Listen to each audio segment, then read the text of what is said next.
This content is for informational purposes only.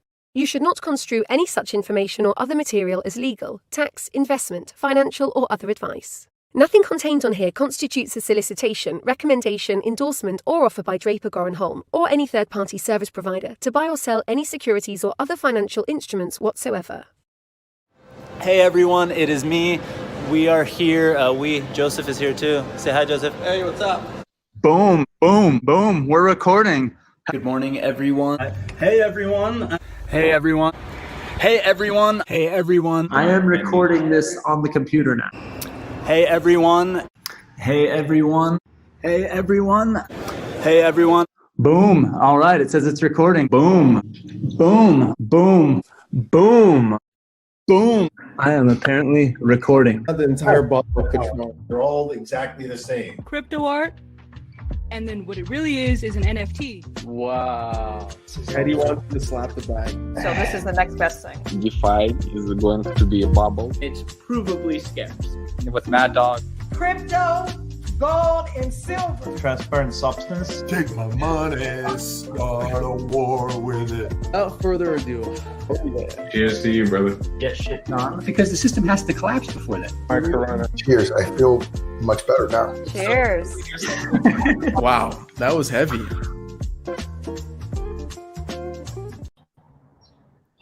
Boom. So I'm like sitting down at my phone, tweeting while it's over, and I'm going like some weird thing triggered in my head that said, "Look up."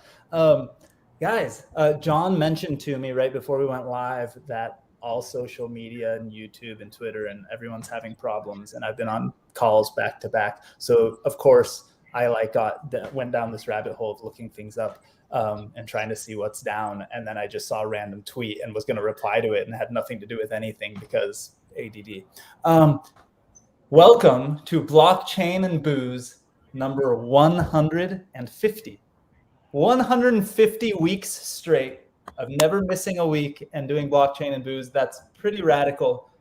But what people don't totally know, and that we've never said out loud until this moment, is that we purposely planned for episode 150 to land on Sid's 21st birthday. And so I was here. Happy birthday, Sid. Cheers, Sid. Cheers. Thanks, guys. 21 years old. Yeah. 21. Thanks, 21. It's a significant number for Bitcoin, and a kind of arbitrary number for the year we're allowed to drink in the United States. You told us that you're going to actually have your first drink, legal drink on the live stream, which is awesome. Is it your first drink ever? It was my first drink ever. I don't pull that, like fake ID stuff and everything. Like, no, I'm like, not even through college. No, I'm not kidding. Yeah. When I went to frat parties, I asked for water. Yeah. Okay. Not. Okay. Okay. Wait. You can. I'm gonna let you like wink at me funny or say something. No. Is it because your parents might be watching the stream? No, not at all. My parents wanted to give me alcohol before I went to college, and I said no. All right. I respect that. I like it. Can we rename this Booze and Blockchain instead? Yeah. Today it's Booze and Blockchain for sure. Absolutely. We're talking booze first. It's redunculous. But happy birthday, Sid. Before we jump in and have some funny birthday festivities, which I wanted to prepare, like I was going to prepare a birthday song from Punk Ape Strong, some glittery banners that come down and confetti for the moment. But we've had some busy times, and it's a pretty exciting time in our space. You and I have been working on one particular deal together, and that's pretty awesome and fun. Very exciting. You guys know Sid because you met him just a week or two ago on Blockchain and Booze talking about the Draper Venture Network, which is awesome. You know John, and you know both Johns down below, Sailor Gary and John from Lunar Crush. But let's quickly go through everyone for anyone who has hasn't joined in a while. Oh, cool. I just had to adjust my screen and now I can see the chats. Ben from Art or Die and David Rankin, Matt Evans, David from DGH, Rob, everybody's saying, Bobby is saying happy birthday. The whole community is saying happy birthday, Sid. Thanks, guys. Appreciate it. But before we jump in, why don't we start? We'll start probably from last person who's been on Blockchain Booze last, which I think might be Sailor Gary. It's hard. It's been a few weeks for both Sailor Gary, for both Johns down below. No, I think I'm my wingman many times. So least recent. Yeah. But yeah, John, Sailor Gary here on Twitter.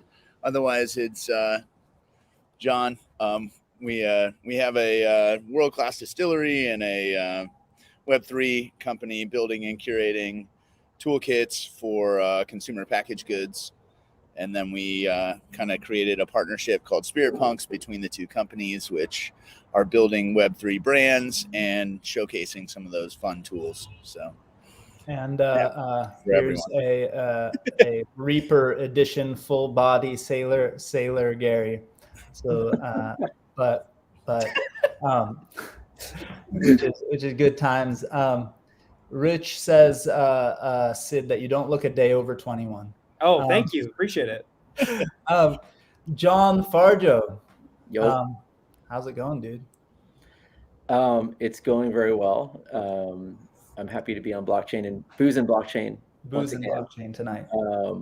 I think I don't even know how many times I've been on this. It's been a few. It's been a lot of times. You know, on episode number 69, I had Ken Bozak on and Crypto Stash because I wanted to make episode 69 especially weird because, you know, crypto and memes, and it would be fun. And that was the first time I did the theme song for Blockchain and Booze. And on the theme song, I think the original theme song, I said something about John and Joe from Lunar Crush being on the most times. And I tried to calculate it at that moment, and I probably gave up. But we could probably figure it out. Out of 150 weeks, my guess would be at least 50 of the weeks I had one of you guys on. Yeah, Joe's got to catch up though. I think I'm beating him. Yeah, I think you are too. Yeah, for sure. But congrats also, because I haven't had you on in the last 2 weeks since you guys launched trading and portfolio, and that's a huge update to Lunar Crush. It's the beginning of a transformation for sure. You know, I think it's kind of interesting where this all started. Just starting to collect social posts, right? We're billions with a B of social posts later. And I think, you know, AI is such a hot topic, but we've used a lot of machine learning to understand what we've collected, trends, patterns, all sorts of stuff. And we got to a point where we were comfortable enough to say, you know what, we have confidence in this data because these same types of events have been firing so many times that it's starting to get to a point where actually, you know, we've created that connection between where social signals fire against market data. And I don't want to go into the realm of predictions, but we can say similar patterns that have existed in the past have resulted in similar financial outcomes in terms of market activity. So it's really exciting. It's also we're going to dive deeper and deeper into Web3 and all that stuff, and really just go all in. And one of those examples is, you know, the trading on our site is non-custodial, and all happening in users' wallets. So none of this, no more headlines from these centralized entities having issues. You know, it's not on us. Portfolio is literally everything that's in your wallets that you're connecting in real time. And that's super exciting because it's not just like, you know, I'm actually a pretty big fan of like the MetaMask portfolio wallet. It's really cool. But ours is across many different blockchains. Yeah. So if you have holdings on, say, Phantom or Zilliqa or Ethereum or even Stacks or even in a Bitcoin wallet or even in a wallet where you just know the address of it and it's not necessarily connected, you can still track all of those holdings. So it's pretty exciting, and there's a lot of things that we could talk about with it, but we're really excited about it. It's just the beginning. I think it's so mind-blowing to everyone, but it's still mind-blowing to me, even though I kind of knew some of the behind-the-scenes stuff. But like The thing that I would use to blow people's minds about Lunar Crush all the time was I would say, go sign up for some alerts. And people would be like, what do you mean? I go like, well, you know, they have some pre-baked alerts. Just go to the corner where you can set alerts and go set one. And I knew that the thing that people would come to me and like blow their minds, or if I was showing them how to do it, the thing that would blow my mind was the most simple, for lack of a better term, kind of like dumb data you would show. And it's not, it's actually pretty smart, but it's like the if this then that kind of data that you would show was the, if you bought $1,000 worth of ZIL, every time this alert fired over the last year, you would have bought $100,000 worth of ZIL. And today it would be worth $90,000. You would have lost 10%, or it would be worth $150,000. You would have gained this percentage. And just doing that, like going through that and setting these alerts and then going, ooh, wait, what if I change that instead of 10% to like 9%? Or instead of tracking social volume, I just check social contributors. And you start doing these things. And for me, that was like the most mind-blowing fun thing to do. But I knew that you guys were working on the better versions of that. And now it looks at my portfolio and goes, you know, you have ApeCoin in there, and it will say, it'll give me a portfolio thing that goes, ApeCoin is up 27, like not ApeCoin itself, the price, but like social contributors are ApeCoin is up 14%. And I'm making up numbers right now for anyone watching, so I'm not giving any real thing. Just as an FYI, it would say something like ApeCoin social contributors is up 14% today, which means there's 14% more people discussing ApeCoin on the internet than yesterday or than a week ago, depending on if you have a 7-day or whatever setting you have. And it would go, the last 10 times this alert happened, ApeCoin went up in 1 hour, 1%. It went down in 7 hours, 5%, or it went up 26% in 2 weeks, right? Or whatever, right? Like it gives you that breakdown, and there's a button now, trade. And that's really, really cool because you make the decision. You can look at all the data, you can expand on it and get nerdy and do your own thing. But like all of it is there at your fingertips, and it's like coming at you now, catered based on what you're actually doing and what's in your portfolio. And I think that's the most rad thing, because I like watching the big market one where it's just like I learn about tokens I didn't even know existed, but my likelihood of participating is much lower than coins that I've had in my wallet or that I'm already watching on my watch list, right?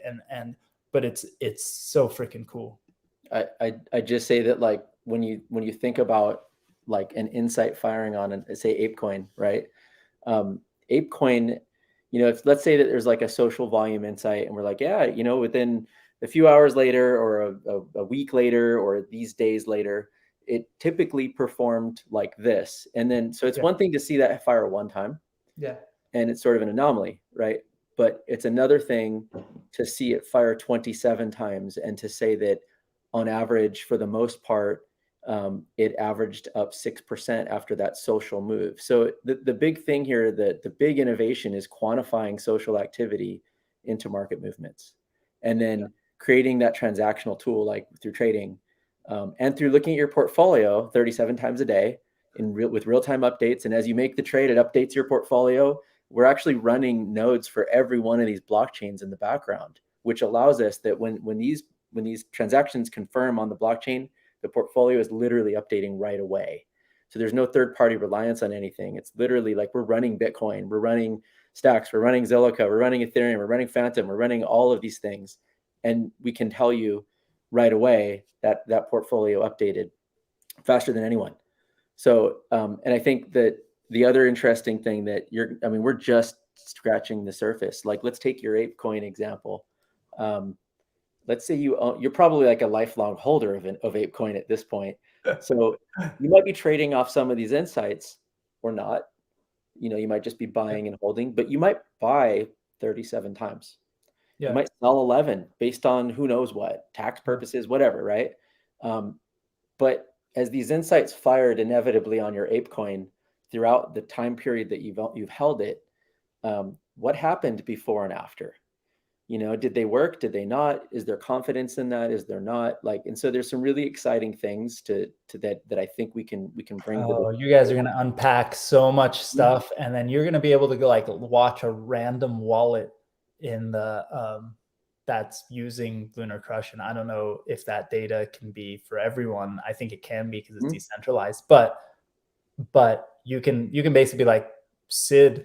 You could without Sid knowing, you could be like, Sid is the best trader on Lunar Crush. Like, and he doesn't even realize it. Or Sid is the perfect top signal or something, right? Like every time Sid sells something, it dumps immediately, right? Like, or something, like, who knows? Right? There's just different things you can do that people would never know, but maybe through like some AI parsing of all these millions of wallets, right? Because you guys also, like, just to throw out there, you're not talking about a few hundred users, right? You guys have, hundreds of thousands of active users a month. Yeah, and keep in mind too, this is the other fun part of what we're doing here. All of those users have not thought about Lunar Crush as a place to go trade or to track your holdings, right? Lunar Crush has been looked at as an analytics platform. Primarily focused on social activity.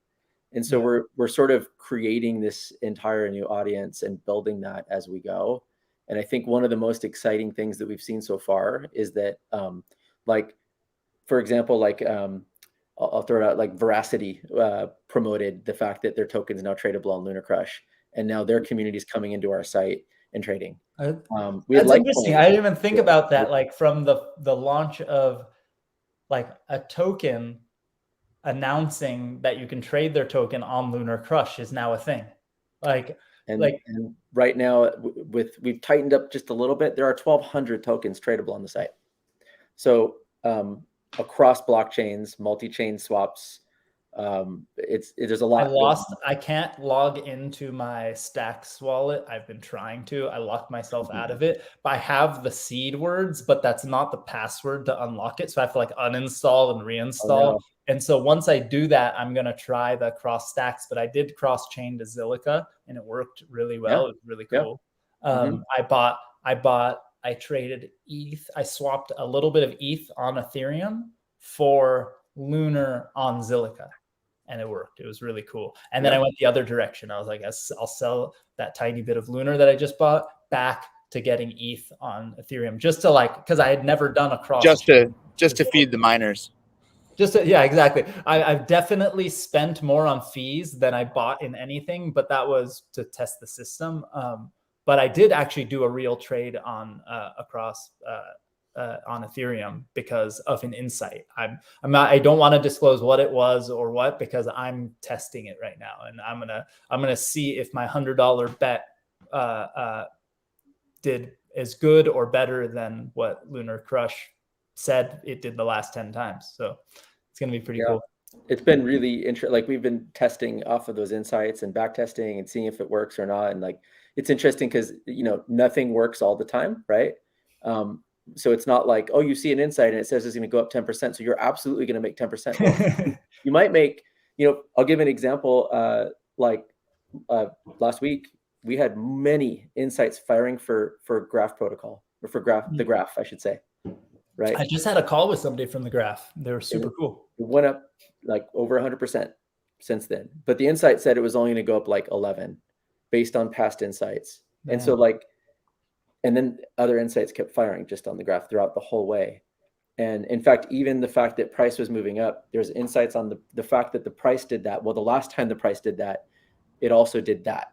And so like there's some interesting patterns that we're unpacking, but I think we're going to have really to do a new alert. That's So when are you guys launching the hedge fund? That's a good point. Yeah. When is this? Does it come with a free bottle of vodka, or like we need to partner up here? I mean, when is Lunar Lemonade becoming? When is that launching, John? I don't know. I got to talk to Sailor Gary about it. I don't know. Whenever he's ready. I was saying that to Sailor Gary because his name is John also. So yes. I'm screwing it up. This is like me and Sid in the Draper Network. He's like, what do you think, Sid? And then both of us will chime in. We should do an episode where I have both Sids on, and both Johns. There's a few other Johns too we could bring to the mix. I don't know any other Sids. You guys are the two Sids that I know. If you know any other Sids, we always like to joke we're hiring. So,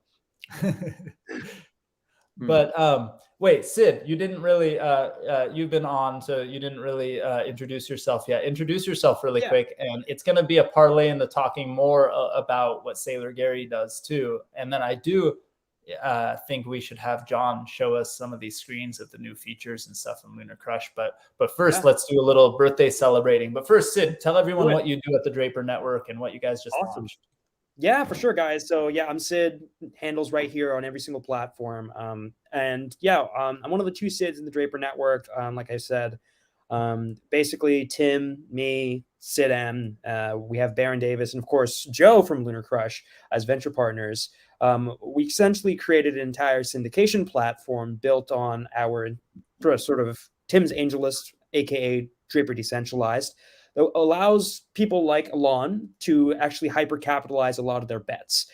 So they can invest in a deal, bring it to the Draper Roundtable, and we will essentially syndicate that deal with other Draper Network members. We have amazing people, including Tim, Draper Associates, Draper Dragon, Adam Draper's Boost VC, Draper Goren Home, Wavemaker. I could go on and on and on, and we're not even scratching the surface. Global outreach, global deals, and really what we want to do is, I really was inspired by the Ledger deal, which Sid M just told me about, of how that happened. There's a funny story behind that I'll probably say when I'm drunk, but I think for the most part, I got an idea. So let's go there really quick. So Sid helped create this thing called the Draper Roundtable, which is basically taking the Draper Network, the informal things that the Draper Network does by like sharing deals, and makes it more efficient, brings it online. Exactly. And he added a few kind of Web3 hooks into it too. That's right. So Sid is this Sid that's on with us today. I keep pointing the wrong direction because it's weird. Yes. See, Sailor Gary could just point up. I have to go I have to point in the wrong direction because it's weird. Sid is a crypto nerd, and he got into the Draper Network, and now he's kind of like us, like this. We're Trojan horses to just convince the rest of the network to do more crypto deals.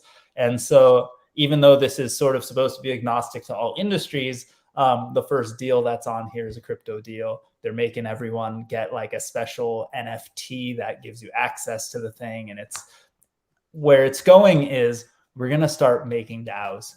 Right. I mean, like if we're talking years down the road, every group of investors is just creating a DAO to make more investments. Right. It's all going to be one club. Exactly. It's going to be exactly like that. And I have chatted with Ian from Syndicate, and we expressed the same sentiment. That's where it's going to go. These kinds of clubs are going to become DAOs at the end of the day. But yeah, I think it's going to be pretty awesome. So Sid, I told Sailor Gary that it was your 21st birthday a couple of days ago when you texted me saying I want to do my first drink on the live stream, and my first person I texted afterwards was Sailor Gary, and I was like, any chance we can get a delivery to where Sid lives of some of your goodies? And you got a delivery. Show us what you got. I did. So Sailor Gary came by my apartment, and he was like, I got a few gifts for you, and it's not weird or shady at all.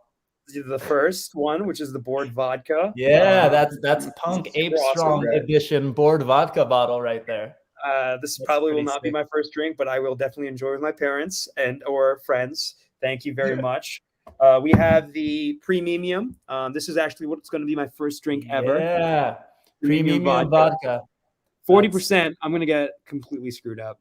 But for my first. So for those of you who may have joined later, Sid has never had a drink before. So I thought it was his first legal drink he was going to do on the stream, but this is your first drink ever. So I love how you have a disclaimer at the beginning of Blockchain at Booze, and now this entire stuff's like, oh wait, this is your first legal drink. Oh, yeah. No, so but for real, David Rankin said exactly what Sailor Gary said before we went live, was like, maybe mix it with some Coke or something. But you know what? If you're only having the one shot for now, until you go meet your parents and do it again for tonight, It's probably fine, but you should taste it a little bit just by itself, so you taste it because it's. Oh kinda, I'm gonna get all this. And final one is Doge vodka. Yeah. I will try and Can you- unbox this. I'll take it out of this. Let's do your shot first, and then let's unbox it because I want to see you. Yeah. I want enough time to see you silly here for a minute. Yeah, sure. All right, cool. So do I just down this? Okay, someone's helping me out here. Don't just down it. Don't just. All right, ready? Okay. Slowly sip it. Maybe pour it out. Pour it out. Pour it out. Have your orange juice ready. Have my orange. I got water ready. Is that okay? Yeah, water is good. Something to drink afterwards. No. All right. No, it's not. I don't know what to do. Bottoms up. Oh, poor guy. It's Oh so my hard God, to he's doing it. I thought he so was hard to chug a 50 ml. Breathe in. Breathe. Deep breath. Go grab your water. Oh my God. I'd like to state for the record that none of us asked him to do this. We didn't tell him to do this. We even suggested he mix it with a Coke or something. But this was he thought he would do this and it would be a thing. Congratulations. Happy birthday, Sid. Thanks, guys. Appreciate it. Happy birthday, Sid. It's Wow. Sydney wins. Awesome. I can't believe I drank crypto. Beer, crypto alcohol for my first drink ever. This is gonna stay with me forever. Yeah, it's amazing. So, Premium vodka was the first vodka by Sailor Gary. What's actually kind of awesome about this, just to throw it out there, is most Americans, right? And maybe I'm throwing this out there as a maybe there's some projection here, but most people, they're in high school or fresh out of high school, they're in college, whatever. That's right. And their friend comes to them and the alcohol they drink is really bad. Like it's like Savon's brand squeeze bottle vodka. Like the bottle is rubber, it's like it's really, really crappy.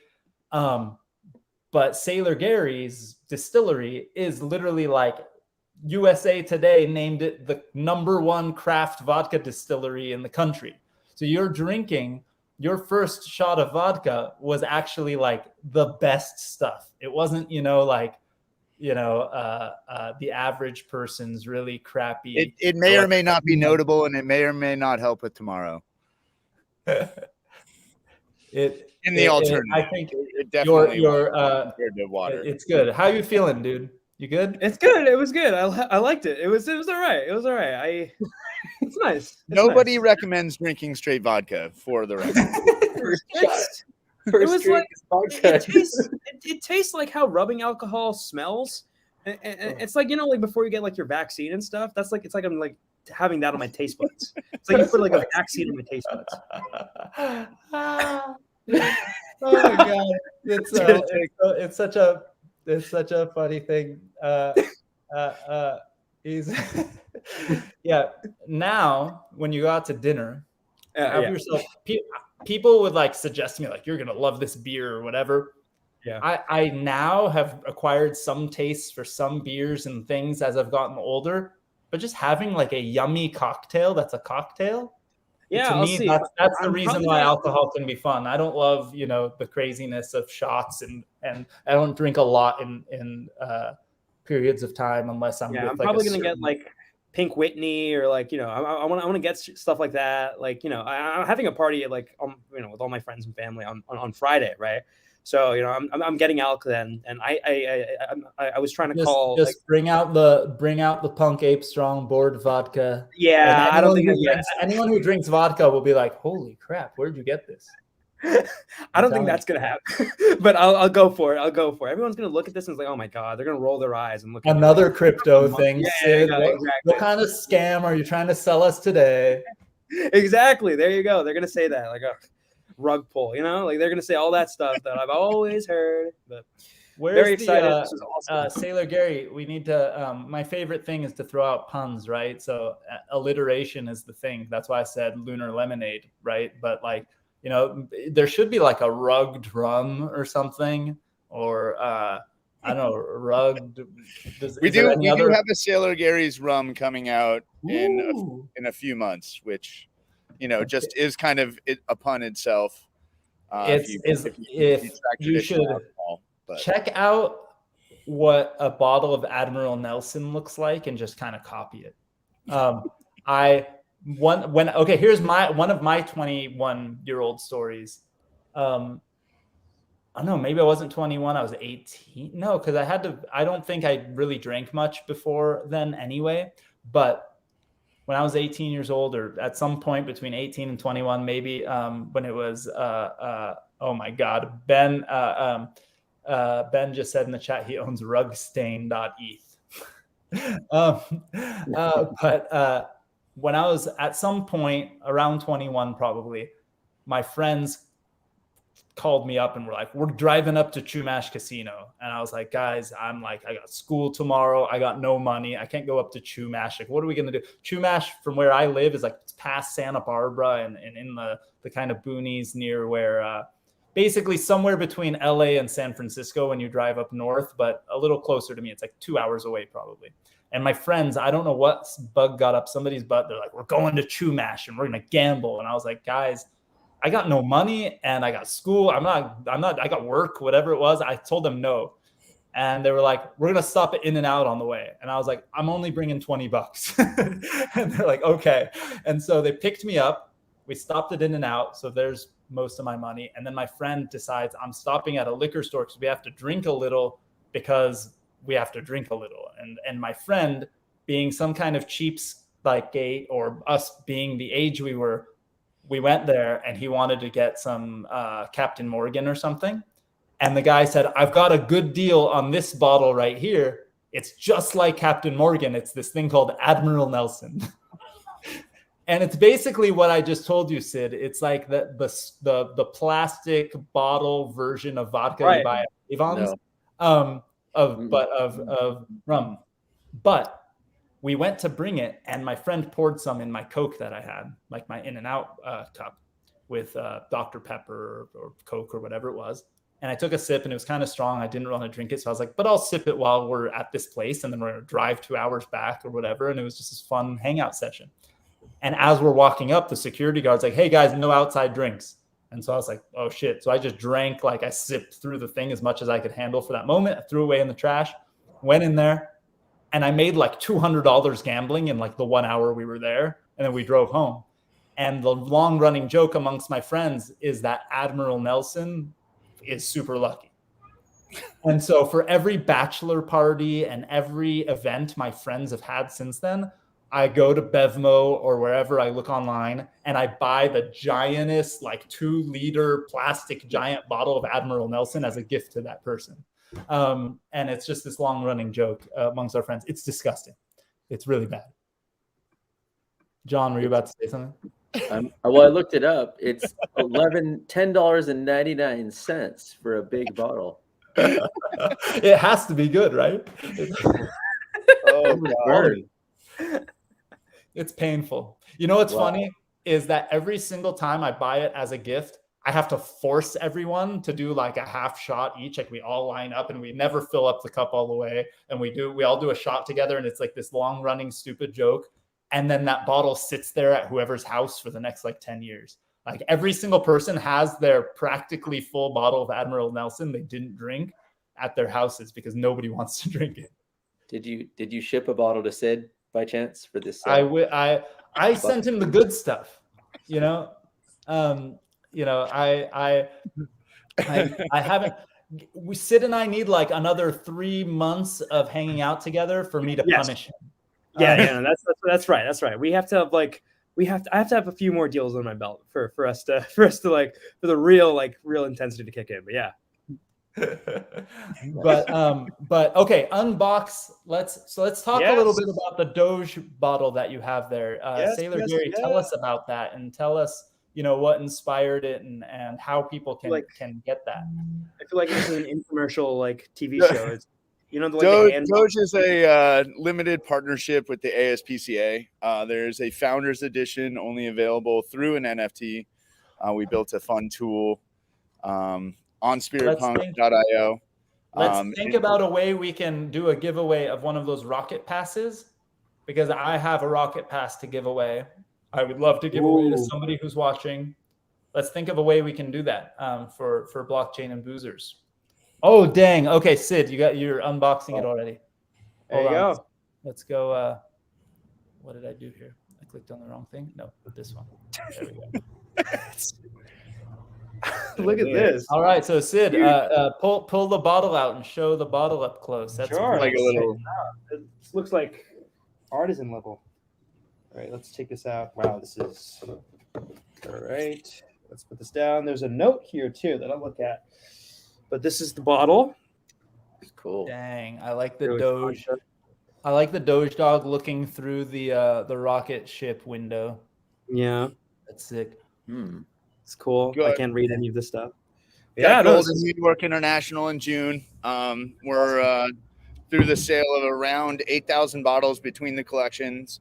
We're looking to raise 40,000 for the ASPCA.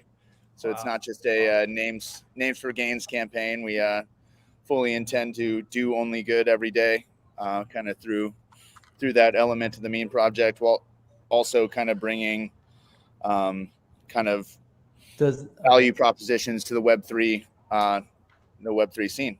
Well, then keep that there. Do I get to mint his NFT before him if I scan that? Go ahead. That's a link to the product market page.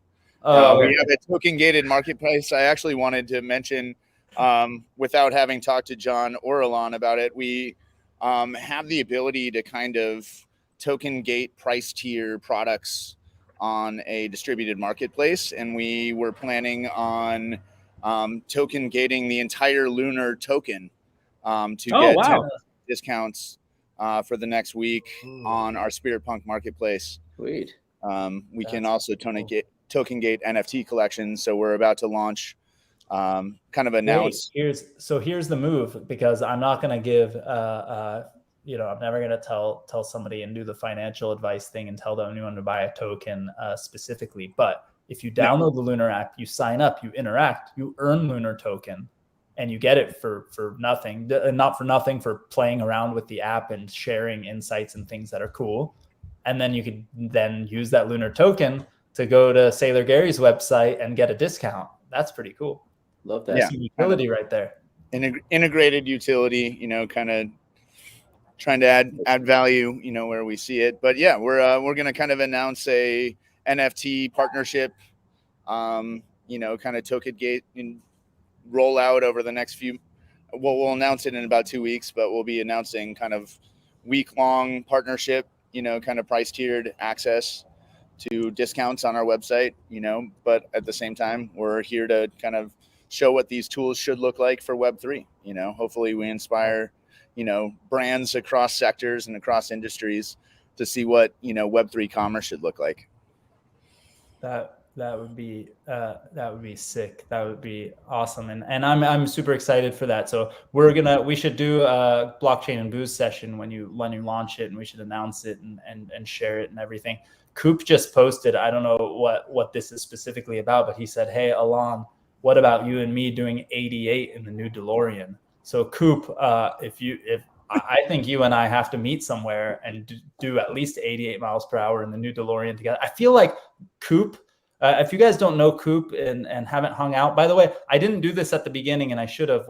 Normally I thank Lunar Crush for live streaming it and everything, and for anyone watching on Lunar Crush on YouTube, everywhere else, go to blockchainbooze.io. It'll redirect you to the DGH events website, and you could come back to the community chat. And when we're done, you can turn on your camera and hang. And if you've hung, you've seen him on the show before too, when we do the community editions, and we should have Coop back on. But Coop is a character. I feel like Coop and I, with like a selfie live streaming from a DeLorean on autopilot, if they have an autopilot on a DeLorean just cruising somewhere. 88 miles per hour, right? 88 miles per hour. I sent, when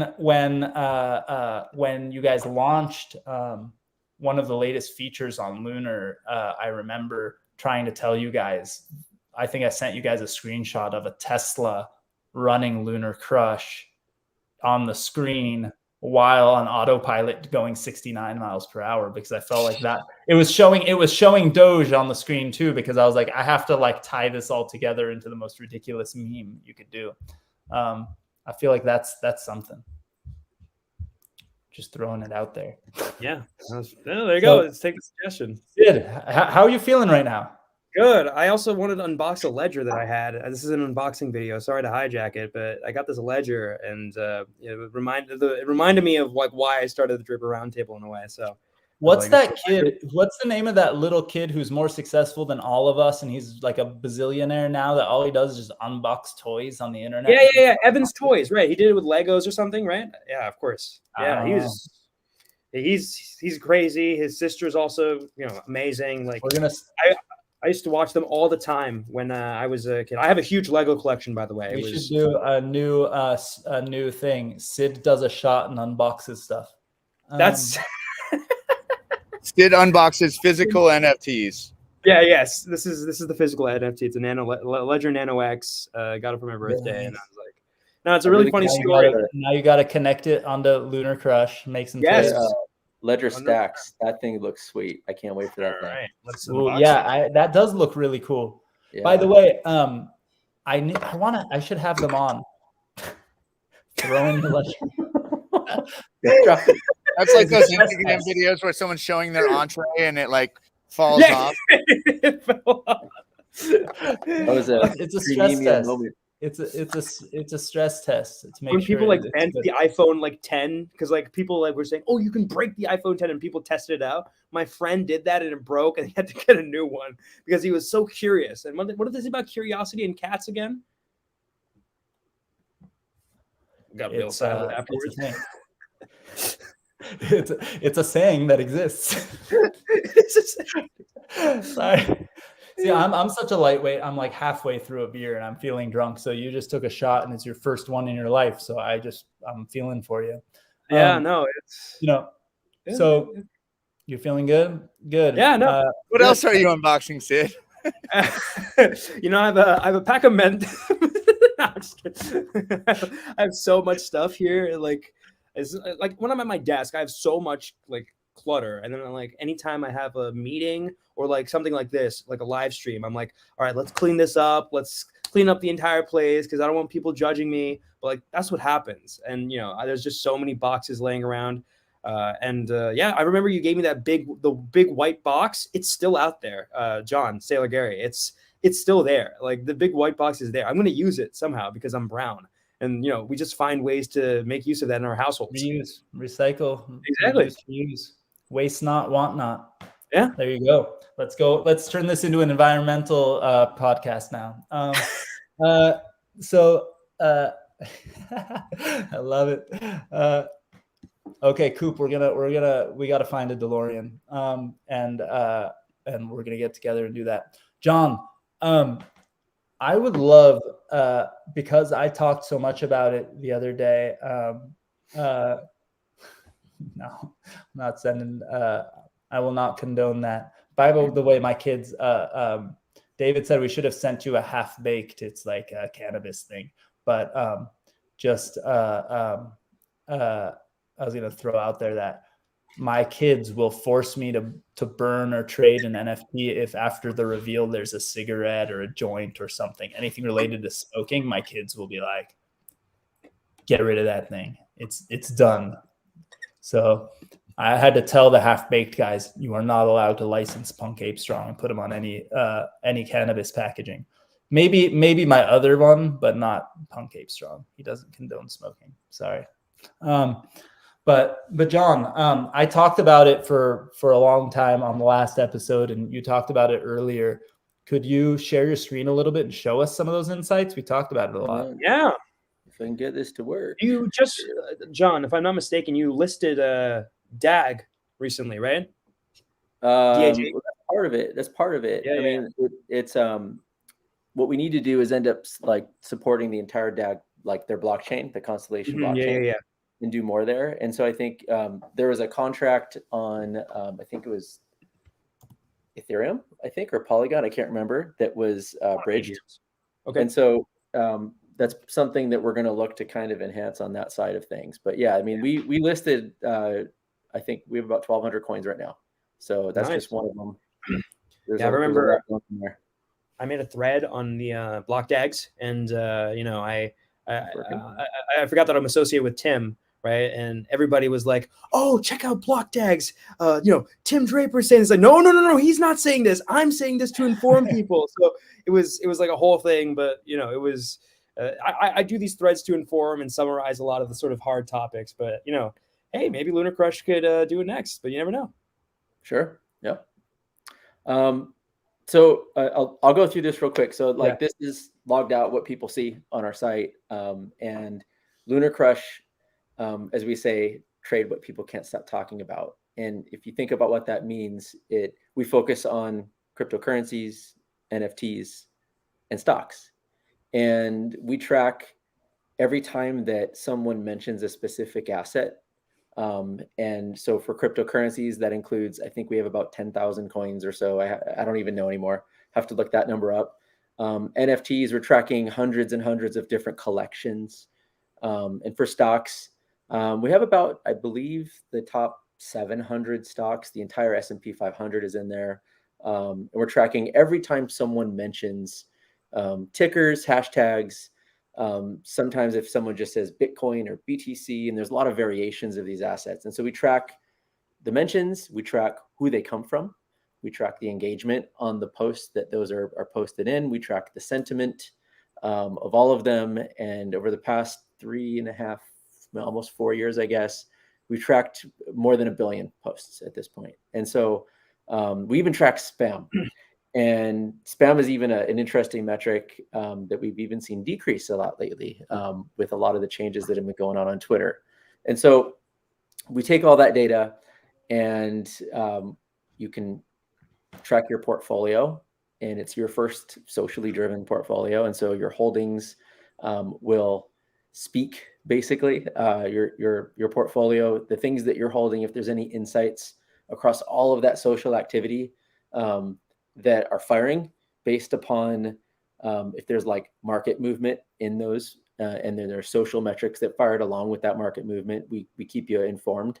And we also bring social signals into trading. So if you're trading an asset and there's any social signals around that asset, it's something that is put in front of you as like a FYI, like, hey, this is going on right now.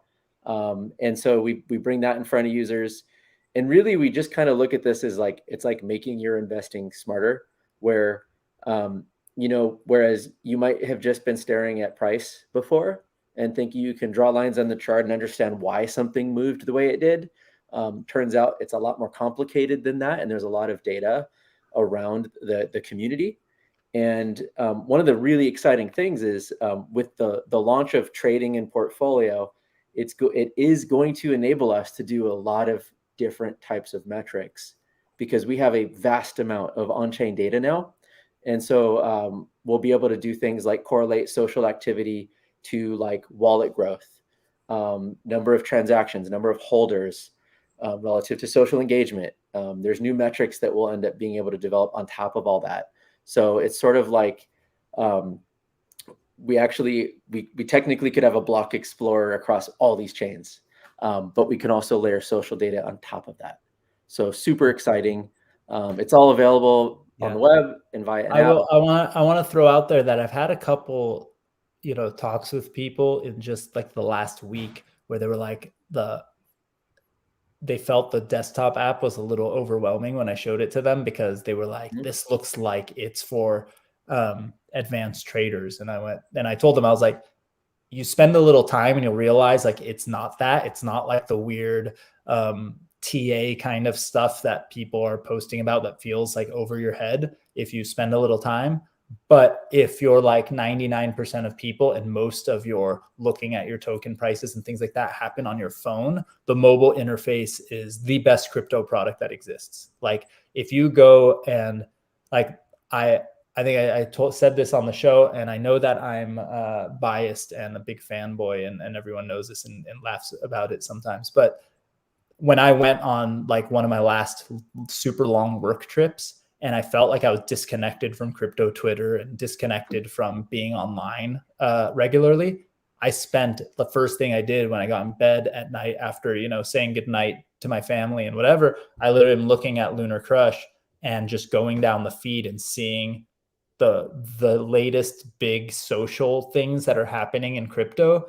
And it was literally like, I joke that like it made it so I didn't have to call John or Joe from Lunar Crush and be like, what's going on with this token? Wait, what's everyone talking about? Like, it's there. It's my wingman is in the app. And now when I talk to John and Joe, it's like, it's a lot more fun because I'm not like drilling them about random tokens.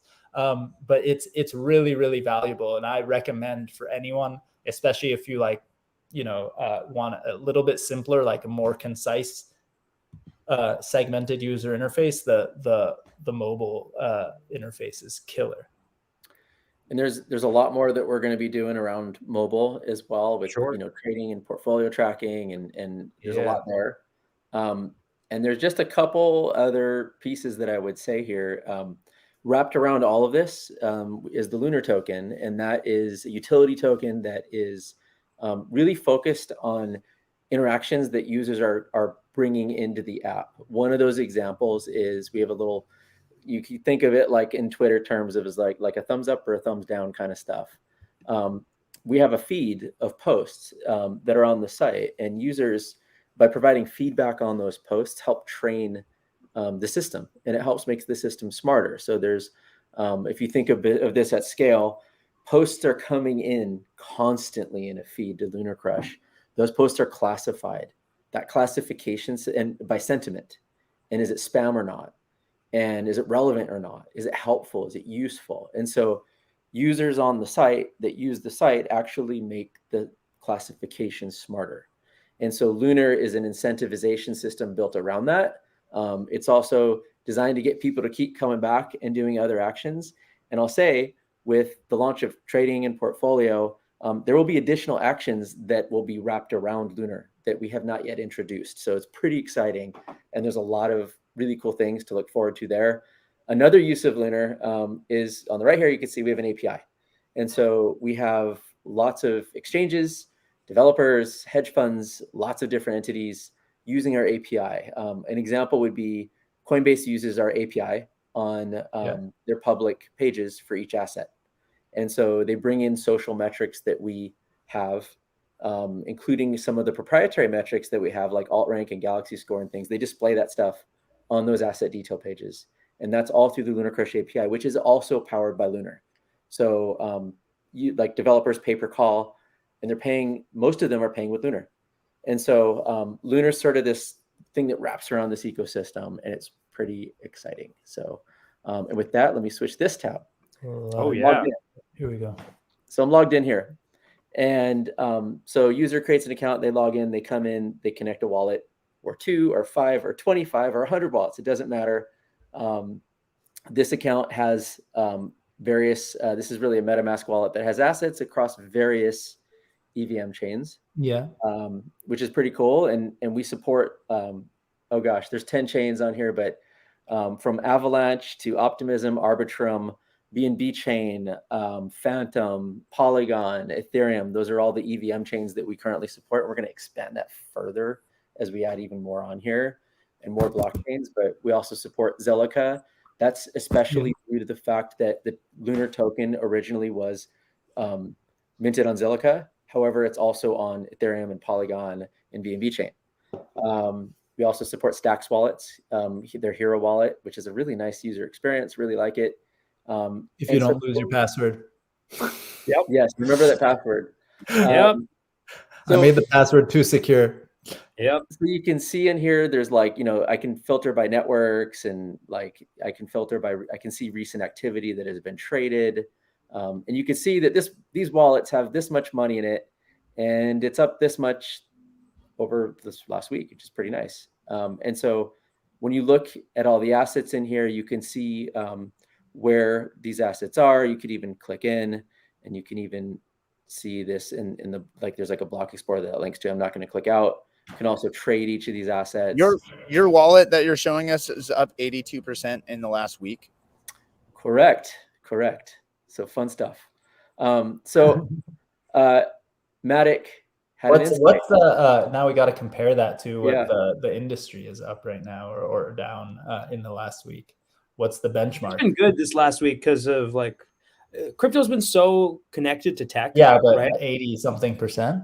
Yeah, 80 that wallet is just holding checks or what? I would just tell you, I'm going to tell you something. I don't give that much alpha, but I'll say that the majority of the holdings in this wallet traded off of insights on Lunar Crush. Interesting. So, so you could see some of the stuff in here. Like, let's take Veracity. All right, so not so great on the last few hours, but if you look at this on the weekly basis, it's moving up, right? If you look at this like curve, let me go back here. When I look at curve, I might not want to trade on some of these, right? But these are insights that have been firing lately. I can also dig in here and I can see all the insights that are just easily accessible. I'll pick on Trust Wallet. Why not? Okay, so that's a good one. So when social engagements fired this amount of 1.22 million, which is 2,570% plus above the 7-day average, 10 plus times this has happened in the past. And you can see that on the hourly basis, all right, it's moved a little bit, single digits, but if you look at this on a weekly basis, it's done 8.5% trade now. And it brings you to the trade screen and you can trade Trust Wallet token, which is on BNB chain. And, I got a little bit of Ethereum, which is on Ethereum. And so I can trade straight from this chain to this chain with the Ethereum that I've got. If I had other wallets, I could switch the wallet if I wanted to, or enter a max amount and that kind of thing. So and I could even say when I click this, I can even see when this fired.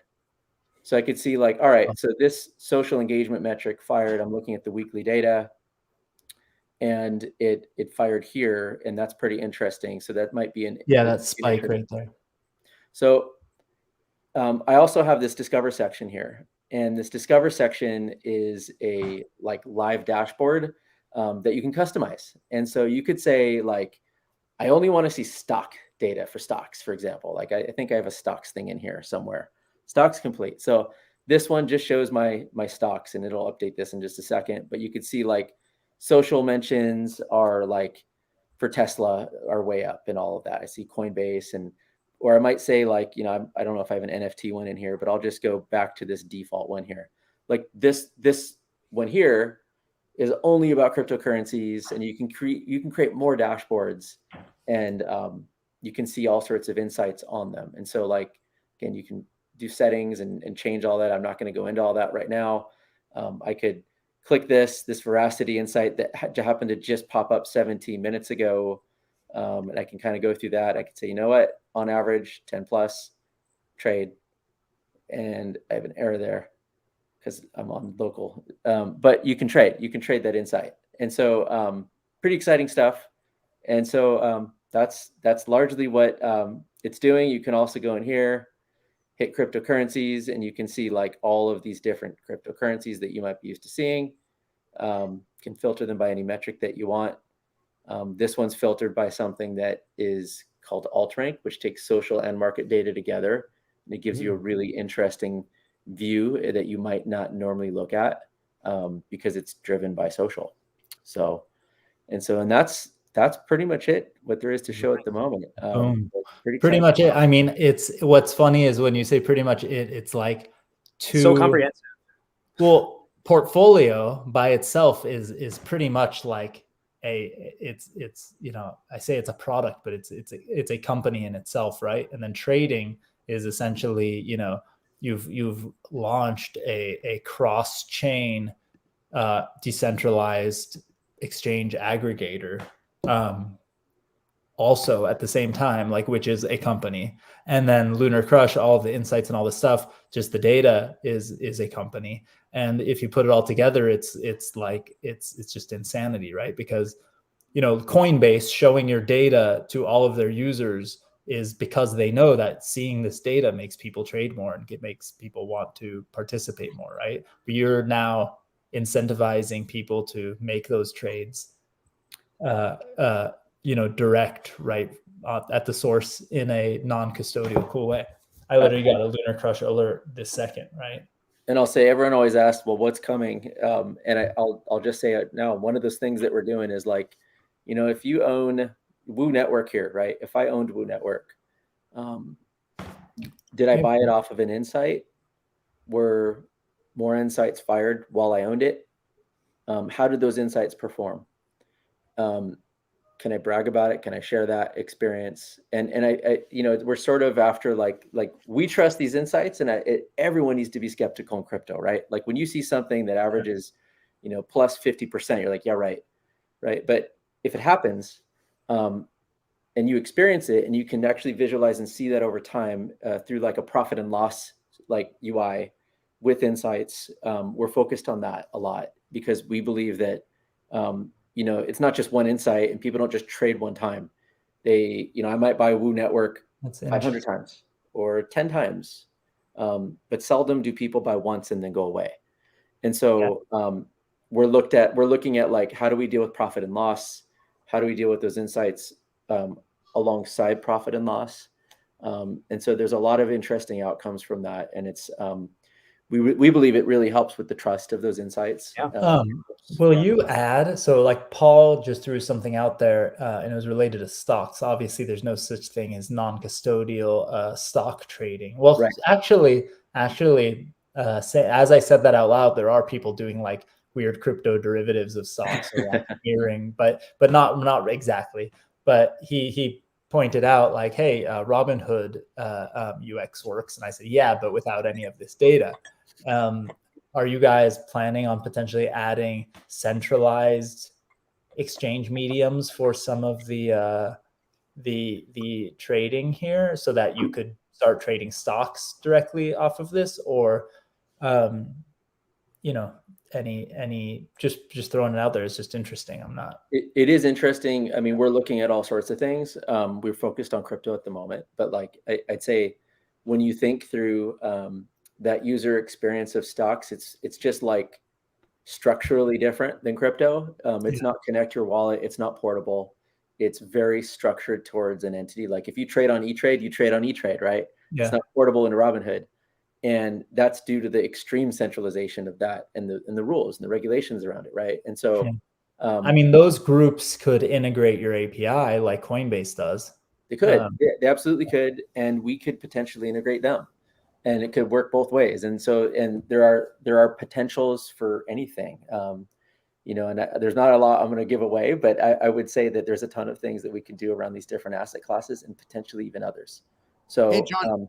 Kind of on that, I just wanted to ask, because I was thinking that, do you guys have any plans to track like DAO performance, like big DAOs, and like how they trade and what those, what are the most effective DAOs in allocating ROI or allocating other metrics, I guess?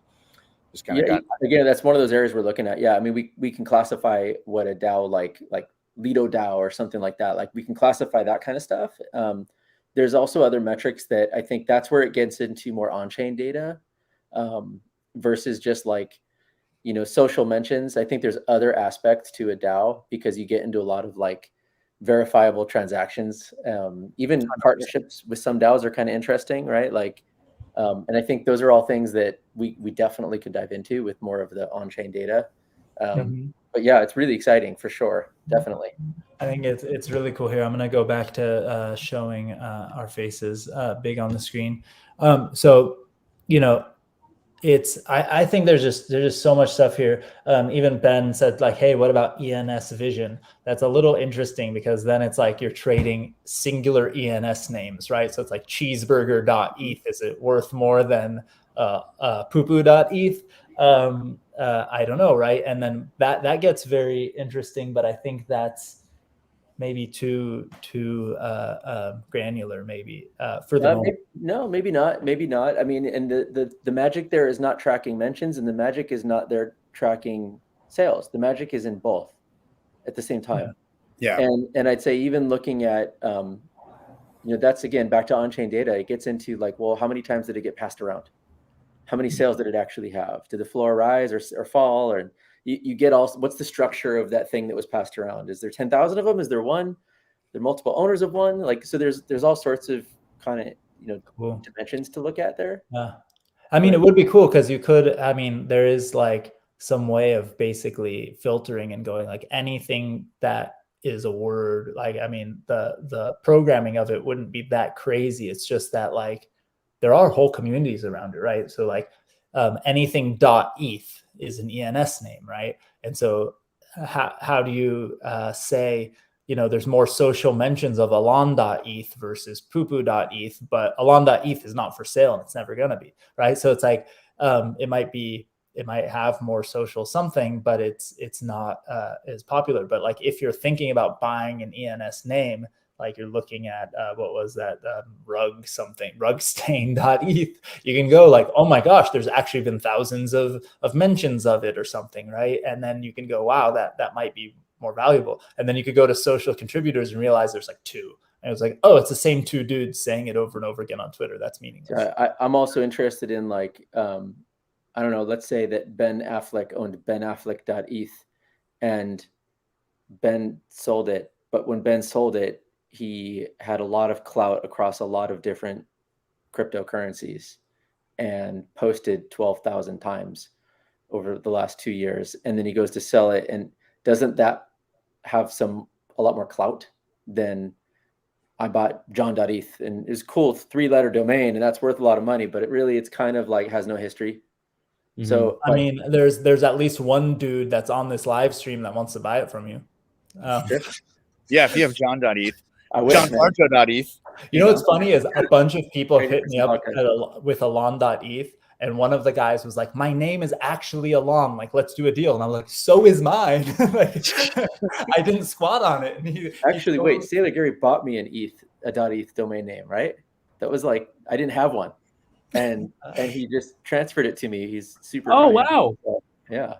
I asked you if you had a Oh, that's right. And you said no. And my mind shattered. I was like, you can't run Lunar Crush and not have a ETH wallet.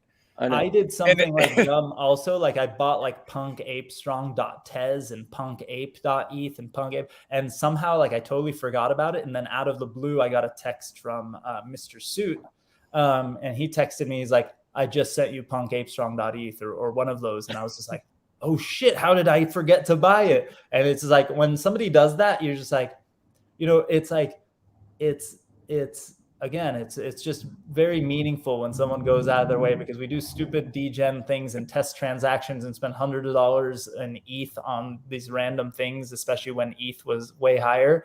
And it's like, it's not even the money, it's like the time and the thought. Like that's just super cool. And like people, you know, I try to do that. Like I do that with the domains that I have. I buy a lot of really dumb and crazy ones. And when I find somebody who could use it for a real business, I just go like, hey, you should use this domain I own. I'll give it to you. And they're like confused. Like, they're like, what's the catch? I'm like, nothing. You know, you want NFT.pizza? You're doing some pizza NFT project? Let's go, you know? And it's because the reason I squat on domain names is so that other bad actors don't squat on them, right? Yeah. Which, by the way, I own lunar.everything. So, you know, if anybody wants to do something cool, there you go. Let me know. It's yours. Yeah, John, also, I'd imagine that like it's really good for dynamic pricing for some assets that are non-fungible, because, you know, oracles like Pith, for example, big cross-chain oracle uses fungible data across multiple blockchains. But like when you go with fungibility, you know, what determines the actual market value? You can't exactly do a DCF of a, you know, a digital asset. So I think, you know, I mean, you know, I'm sure there's a way that, you know, sometime you're going to basically take the cloud of maybe the minter or the actual sort of, you know, artist or utility and the social cloud, of course, and basically be able to generate the actual fair market value of an asset. And because like it takes a lot of speculation out of it, but some people love the speculation, some people hate it. But I always thought it's like, you know, using alternative data and mixed with like, of course, you guys use oracles a lot to really create like alternative facts. Yes, I told you I had half a beer. I'm getting. I had. You had a shot. Before we go, because I know Sid has to go out to dinner to celebrate his birthday. Coop did say, you know, hey, we're not talking about bots. John, can you say something about, you know, how or at least the high level, how Lunar Crush filters out bots? Like, how do you know that Sid's going to have to rally in a second? He's getting tired off that shot. Oh yeah, no, I one shot and dude, like oh my God, nothing's boring here. I'm just like, except for board vodka. All right, there you go. That's all right. right. Thanks for the pun. Really appreciate the pun at this moment. Really appreciate it, Sailor Gary. For starters, I'm really impressed with Sid. I don't think that was a shot. That was like a mini bottle. I'd call that. Is that more than a shot? It's a shot and a half. Is that a shot, It's a shot and a half? Okay, so like being 21, your first drink, and that's your first drink, a shot and a half of vodka in a little bottle. That's holding it together. Yeah. Yeah. I'd say 99% of people, it's probably a beer. Like 40%. There you go. And it's also 40%. Yeah, I'm kind of surprised. Wow. On the topic of bots, that's a sticky one. So it's like spam is not always bots. Believe it or not, a lot of this stuff, if you could envision a factory of people that's constantly posting a lot of garbage, it's far more common than bots. People call it bots because that's just become the social norm, the term. But there are humans paid by leaders of organizations to spam the hell out of things that they have a vested interest in. Yeah. And if there's anything that we've noticed, it's that when either mild or extreme manipulation occurs, it's when these kind of farms are triggered. So there are patterns that we have in place, and our system gets smarter and smarter, both through human training and through classification from our community and verification by our team and all that stuff. And is it perfect? No, nothing's ever perfect. If it were perfect, there would be no spam on Twitter. And with their massive engineering team even the people that are left, I should say, like across all these social networks, there'd be no spam on Facebook or Twitter or anything, right? But there's lots of spam. And that's not only due to negligence on their part, right? There's reasons for it, because it's again, the same signature of us tweeting is the same signature as all of these spammers tweeting. So we look at it more like it's spam versus it's bots, some of which is humans and some of which is robots. And it gets smarter and smarter. We've gotten really accurate, and we exclude that data from social mentions. It's not included. This is a big, people come out and go, oh yeah, that's great, but it's all bots. No, we don't even include it, but we do track it. Well, that's why social mentions to me is like my favorite metric, because I like it more than, or not social mentions, social contributors. Yes. They're removed from social contributors too, yes, right? And it's unique individuals posting almost like unique users on your website. Yeah, and I love that, because it's like, us four could go back and forth about Lunar all day long, right? But that should be 4 people talking about Lunar, not of the 100 messages we sent back and forth. So this is why I'm so excited right now, because when you think of, Sid had the comment of like valuing something that's fungible. How do you actually value it appropriately, right? And so there's a lot of things you could look at. Like you could look at the social accounts of that entity that's like delivering something. But what I'm so excited about is that we've got the data now. We're just going to roll it out over time. But like, imagine when you start looking at the number of unique wallets and the number of unique social contributors over time and the trends around that stuff, and even establishing new combined metrics on it.